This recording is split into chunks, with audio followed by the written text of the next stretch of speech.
Hello, everyone. Welcome back to my weekly podcast. Today, I'm very happy to have somebody from Kosovo, Mrs. Arijeta Pajaziti. Hello, Mrs. Pajaziti. Hello. Mrs. Pajaziti is an electrotechnical engineer, and she is responsible for the Women Association of Energy in Kosovo.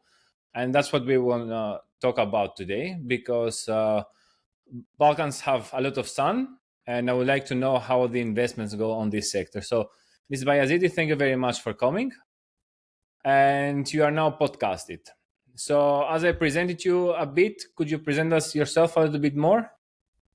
Thank you very much for your invitation. It's nice to be here to join the Europe through your podcast.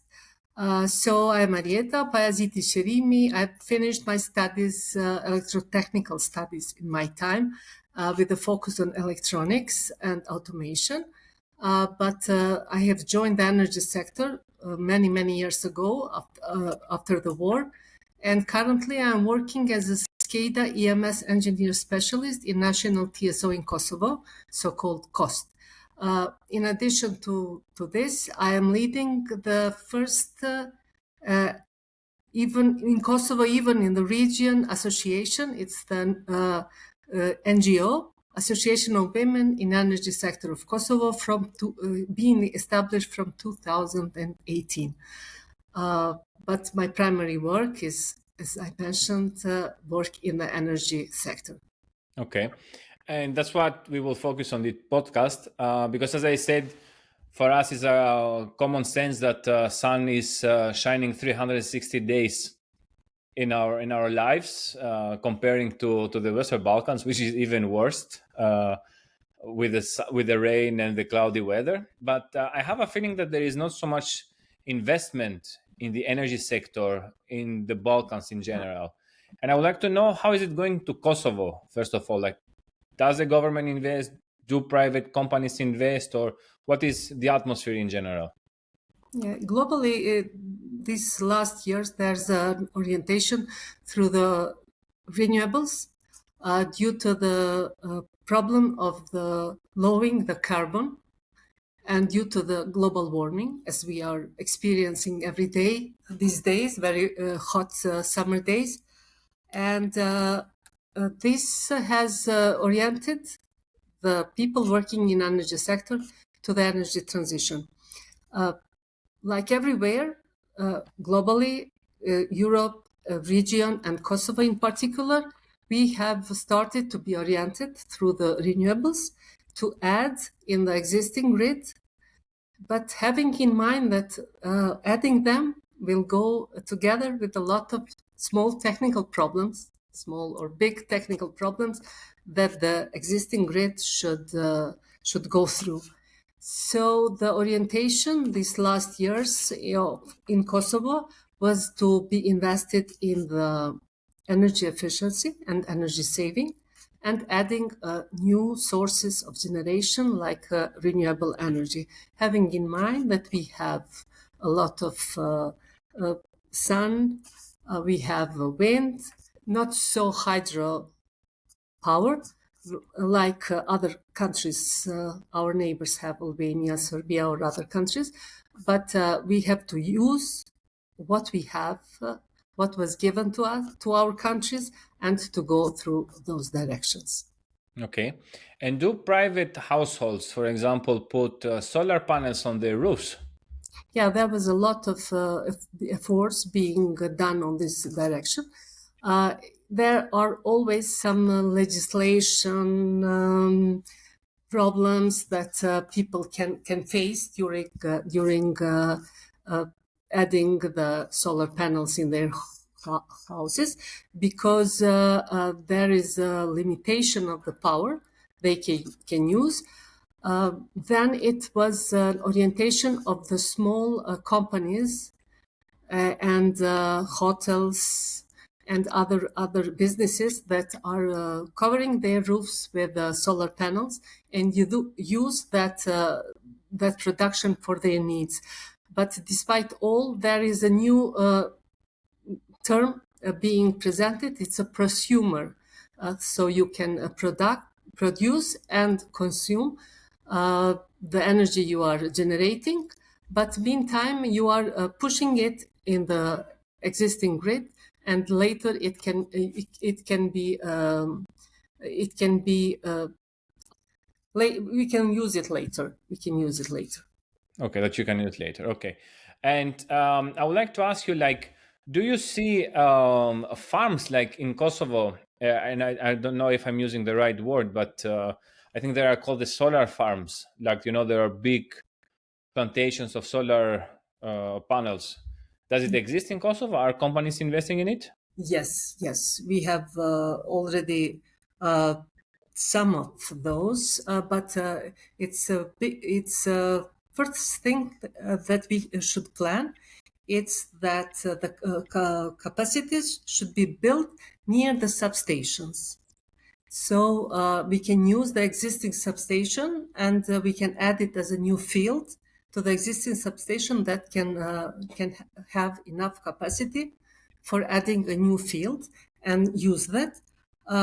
There was some auctions.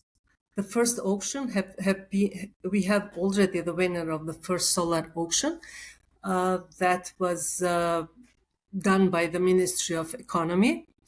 And we have a company, a local and international company that have won that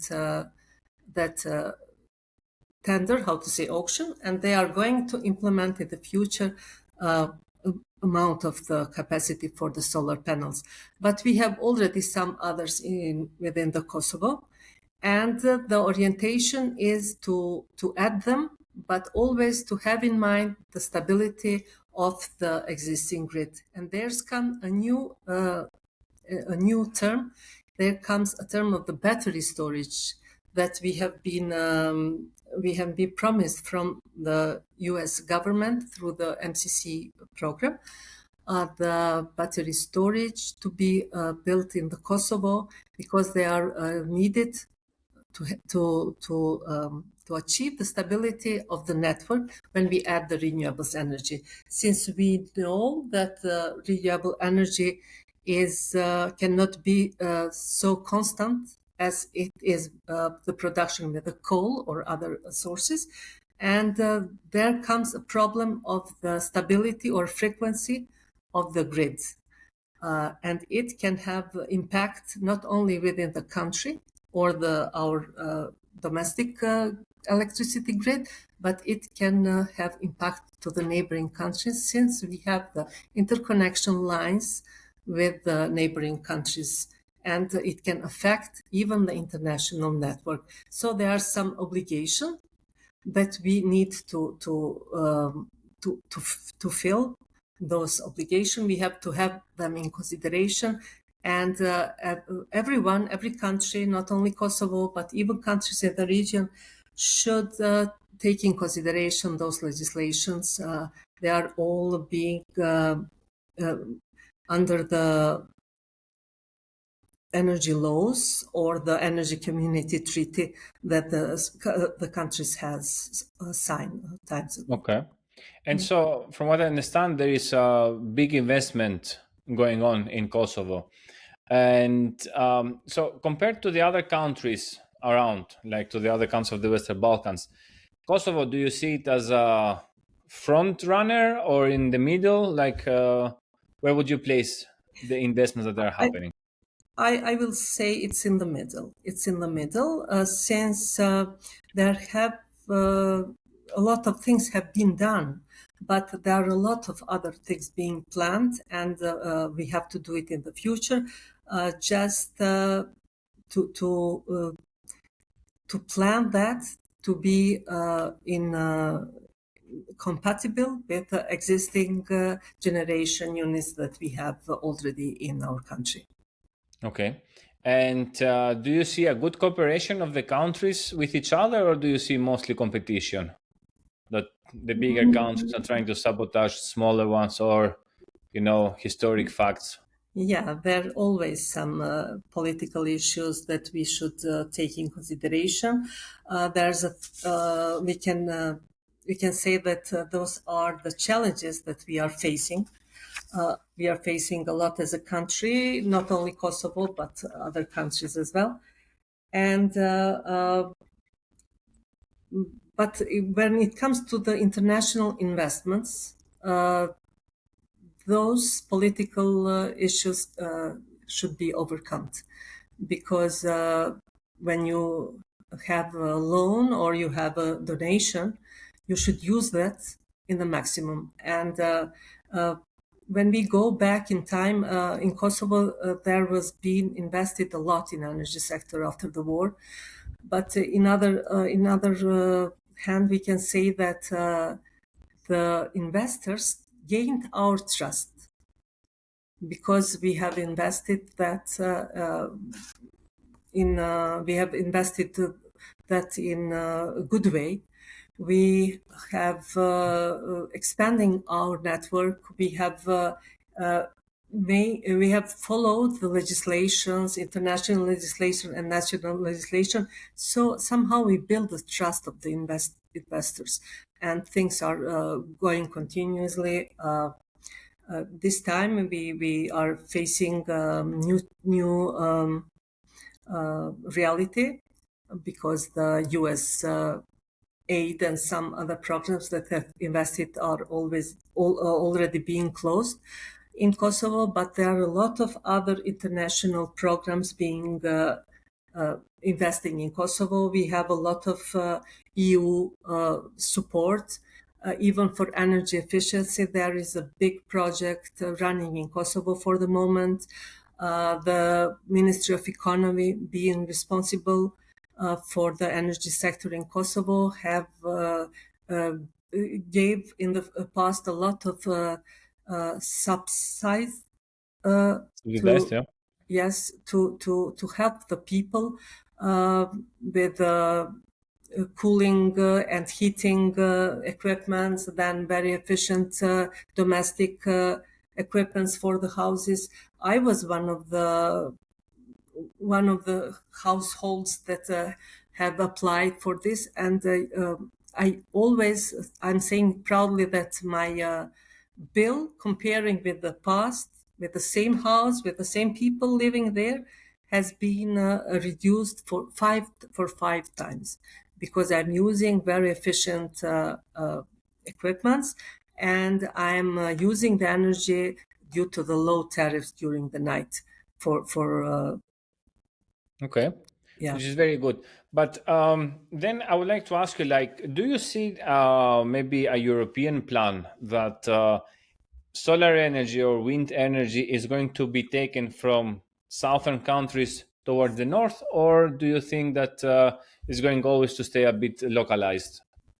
No, And if is the no. possibility with this Yeah. technology or maybe a new technology to be done?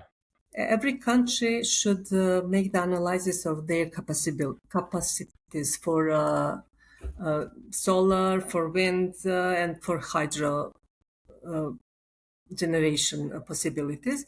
And it's very difficult, even within the country, to save the energy. For example, with the photovoltaic generation, then wind farm, and it's very expensive way of saving energy. You can imagine if we start to think of saving for another country or region, it should be much more difficult and much more expensive. Okay. So maybe for the moment not possible, but maybe in the future, if Maybe, technology allows us. yeah. We should trust on technology and the possibilities that one technology can afford to others. Okay. Well, I hope so, because I think to me always it seemed like a good idea to use renewable energy sources, but I always have the feeling that the European Union is not doing a lot. Um, and how do you see the role of Kosovo? I mean, Kosovo is a small country, so the surface is not that big. Do you think that it can help in something like that, or it's going to be something from big companies, big players Uh, in the market? the initial problem for Kosovo is to think of having security of supply and to have enough energy for our use, not to rely on international one. So this can lead us to the building of the new capacities and to generate much more energy that we do it in the moment. And having in mind that our lignite dependence and our power plants are very, very old, and we should invest a lot on them. But somehow they are still still are the main capacity of energy produced in Kosovo. So what we should be oriented is the carbon heavy and environmentally unsustainability that we have for the moment due to these lignite power plants. Then some regulatory gaps that we are facing for the moment. Need for the clearer frameworks and power purchase agreements, grid access and community energy. I mentioned even before the limited grid capacity that we have in existing grid. Always some technical losses that we can face, some bottlenecks that can hinder this renewable integration. Again, what we should do constantly is the public awareness and engagement of the public, and raising the awareness of energy efficiency and measures to distribute the energy generations. These are some of the challenges that Kosovo is being faced for the moment, but in other side, there are a lot of opportunities, like the capacities that we found here for solar and wind expansion. Then international financing that is being done constantly. Okay. Then energy efficiency retrofits in buildings, because there is a new orientation these last years for having energy efficiency during building phases. So a lot of NGOs, a lot of organization has been established on this direction. Recently, here in Kosovo, as a national branch has been established, the Council for a Green Building. I'm serving there as a board member. And we are on the phase of being trained under the international trainers to expand this even in Kosovo and Albania, since in Albania they are not still being established. But in the future, these trainers should, this is training for trainers, and in the future they will start to raise awareness of the people living in Kosovo and in the region about the importance of green building. That is very common in very developed countries for the moment. I agree. We also here in Brussels, for example, we have a lot of green buildings, and I really find it fascinating to see it. And that's why I want to have this podcast on seeing how things are going on the south of Europe. But as you also mentioned NGOs, I would like to hear what is your NGO about. Like you said, you are the Women Federation of Solar Energy or Energy. No, so are these women who are working in the sector, or they have companies? Yeah, it's in general for women. In energy sector, the most of them are already working in energy sector. They are not all technical persons working in the sector, but women that have started to work for many years. There are a lot of students and a lot of women working on private sector that are already working or see their career they plan to make in energy sector. What we have done from 2018 are some small projects that we did all over the Kosovo. the first one was in 2019, and it was information session within the secondary schools for the girls to help them to be oriented in STEM subjects. So our members, till now, our association have more than 250 members, active members, and our members went to the secondary schools throughout Kosovo, and they presented there a professional and personal pathway.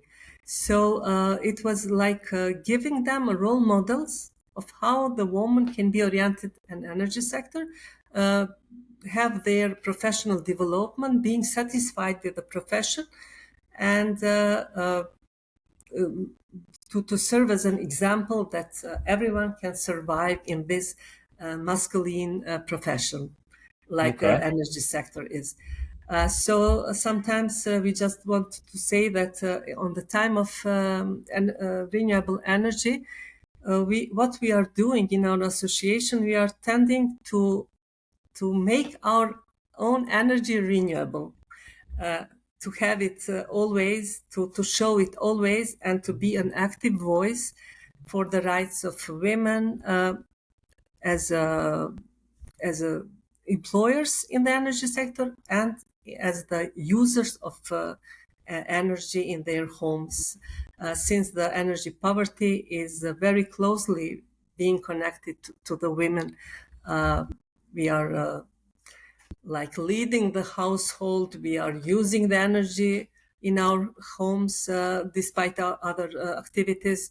So if we make that strong network and show each other what we can do, how can we save our energy for our country and our private budget when we pay lower bills, this will be the best thing that we can do for our community when we live.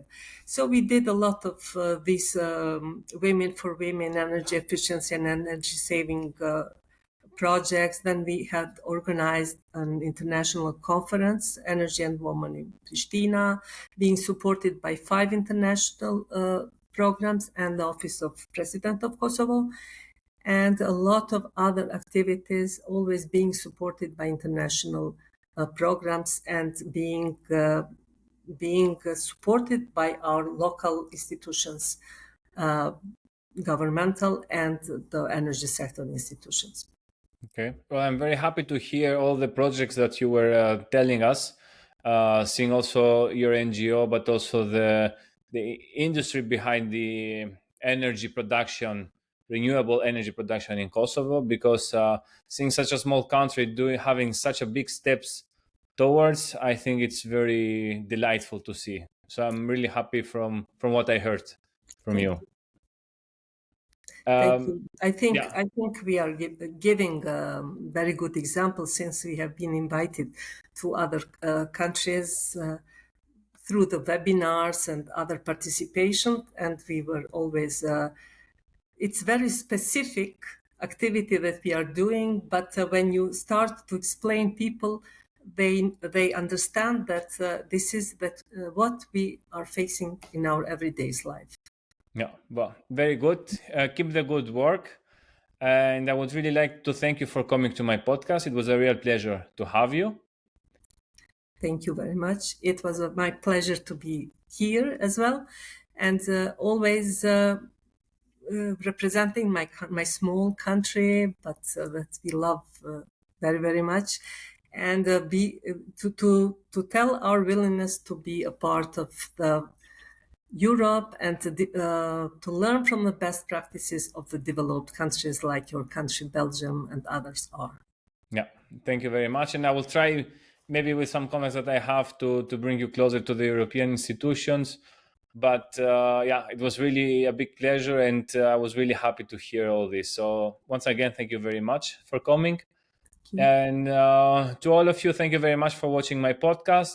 Please follow us on our social media, and see you next time. Goodbye.